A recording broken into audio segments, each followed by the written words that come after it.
Soyez bénis, mes amis. C'est le révérend Doumbia, votre frère, votre ami. Bien, je vais vous donner une exhortation, un petit conseil, des choses que j'ai expérimentées. Voyez-vous, Dieu ne vous fait pas expérimenter les choses seulement pour que vous grandissiez, mais c'est pour que vous puissiez partager ça à d'autres personnes, pour permettre à ces personnes d'avoir de l'expérience. Pour tous ceux qui ont un rêve, pour tous ceux qui ont une passion, une vision qui sont en train de poursuivre, vraiment, je vous encourage, que Dieu vous fortifie, qu'il vous bénisse. Quand je regarde un jeune, un homme, un pasteur, un frère qui dit qu'il a une vision, vraiment, j'ai hautement un respect sérieux immédiatement pour la personne. Voilà. Vous savez, c'est pas tout le monde qui a une vision. Et puis tout le monde n'est pas visionnaire. Ne vous blaguez pas. Certains ont juste des rêves, mais beaucoup ne sont pas visionnaires. Un vrai visionnaire peut être en 2020 et il se voit déjà en 2050. Pas une simple ambition, un bavardage inutile, non. Mais c'est ce qu'il veut. Maintenant, dans le processus de la réalisation de votre vision, de votre objectif, Dieu va vous faire entourer par beaucoup de personnes. Maintenant, mon conseil va dans un sens bien précis concernant les relations humaines. En ce siècle où nous sommes là, si vous vivez de telle sorte que quiconque rentre en contact avec vous sache pourquoi il est entré en contact avec vous. Et si vous êtes aussi en contact avec quelqu'un, battez-vous pour que la personne sache pourquoi aussi vous êtes en contact avec la personne. N'ayez aucune relation vide dans l'air, dans le sang. Non. Si quelqu'un est ta petite soeur, que la personne soit vraiment ta petite soeur. Si quelqu'un est ton petit frère, que la personne soit vraiment ton petit frère. Si quelqu'un est ton grand frère, ta mère, ton père, ton coach, ton mentor, il faudrait que ça soit bien défini. Je vous donne ce secret, sinon vous allez en pâtir, vous allez en fait des erreurs très graves. Voyez-vous un peu, vous allez aimer les gens qui normalement n'ont aucun respect pour vous, vous allez vous confier en fausses personnes, vous allez investir dans des personnes inutiles en fait. Donc c'est un petit conseil que je donne à tout le monde. Si quelqu'un est avec vous là, dans votre vision là, il ne faudrait pas que ça soit faux. Vous voyez un peu non? Définissez les relations. Toi tu es là pourquoi?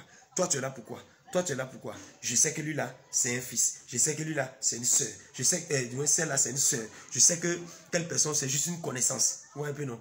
Ne permettez jamais que quelqu'un soit en contact avec vous avec une relation floue. Tu ne sais pas si la personne est ton ami, ton frère. Donc, pour éviter ça, si quelqu'un est autour de toi, parle avec la personne.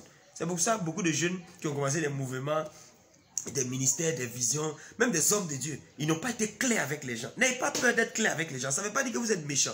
Ceux qui comprennent ça comme méchanceté, c'est des gens petits d'esprit. Et c'est la preuve qu'eux-mêmes n'ont pas de vision et ne vont pas à quelque part. Donc si vous avez un rêve, si vous avez une vision, par exemple, quelqu'un dit, il vient avec vous, tu es avec moi, tu connais la vision que j'ai, je vais être un grand entrepreneur, je vais être un homme d'affaires, je vais être un électricien, un ingénieur. Voilà la boîte que je monte. Est-ce que tu as le même mindset que moi? Si ça ne m'a pas, bye bye, au revoir. Ça ne veut pas dire que je te hais. On ne bâtit pas avec des camarades. On bâtit avec des gens qui ont épousé une vision. Donc j'insiste là-dessus. Si vous ne faites pas ça, ce n'est pas bien. À tous ceux par exemple qui sont des pères spirituels, des mères spirituelles, autant. Ne laissez pas les gens vous appeler père spirituel, mère spirituelle, et puis sans définir les relations.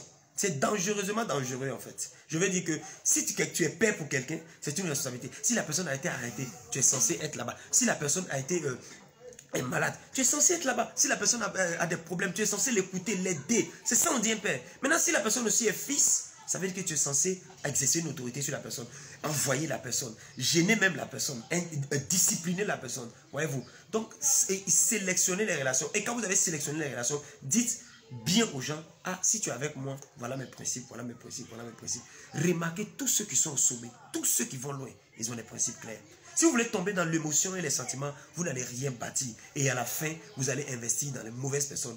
Cela m'est arrivé, j'ai passé 10 ans de ma vie, les 10 premières années de mon travail, à investir dans des personnes qu'il ne fallait pas. Et à la fin, Dieu m'a fait comprendre cette leçon pour dire, c'est vrai que tu aimes les gens, mais il faudrait que tu saches que quand tu as une vision, quand tu as un rêve, tu ne t'investis pas en tout le monde. Tu célèbres tout le monde. Si tu as un petit conseil à donner à quelqu'un, tu donnes. Mais en ce qui concerne ceux qui vont travailler avec moi, ceux qui vont travailler avec toi pour bâtir cette entreprise, bâtir ce ministère, sois clair avec eux. Voilà. Moïse était avec Josué. Il pouvait appeler Josué son fils, ou bien Josué pouvait l'appeler papa, parce qu'à la mort de Moïse, il allait laisser un héritage. Donc vous tous qui avez une vision, don't forget, vous avez un héritage à laisser. On ne laisse pas un héritage à un camarade. On laisse héritage à sa progéniture. Donc, si quelqu'un est en contact avec toi, définis bien la relation. Il est qui? Et c'est en fonction de ça d'ailleurs, quand vos relations sont bien définies, quand les problèmes arrivent dans la vie, vous savez à qui vous confiez. Quand vous entendez souvent, les gens disent, oh, je me suis confié à lui là, voilà ce qu'elle m'a fait, voilà ce qu'il m'a trahi. Mais en fait, tu n'as pas sous-pesé le poids, tu n'as pas sous-pesé la relation. Tu es allé juste comme ça, parce que la personne est jolie, oh, c'est mon daddy, c'est mon daddy. Oh, lui, il ne te considère pas comme un fils. Comment on appelle ça? C'est ma fille, c'est ma fille. Alors qu'elle, elle se voit juste comme quelqu'un qui est là pour profiter pour partir. Donc, définissez bien vos relations. Je parle à tout le monde. Peut-être que tu ne comprends pas ce message, mais un jour, quand tu seras en train de bâtir, you will understand. Que Dieu vous bénisse et sélectionnez vos relations et pesez les relations. Shalom chez vous.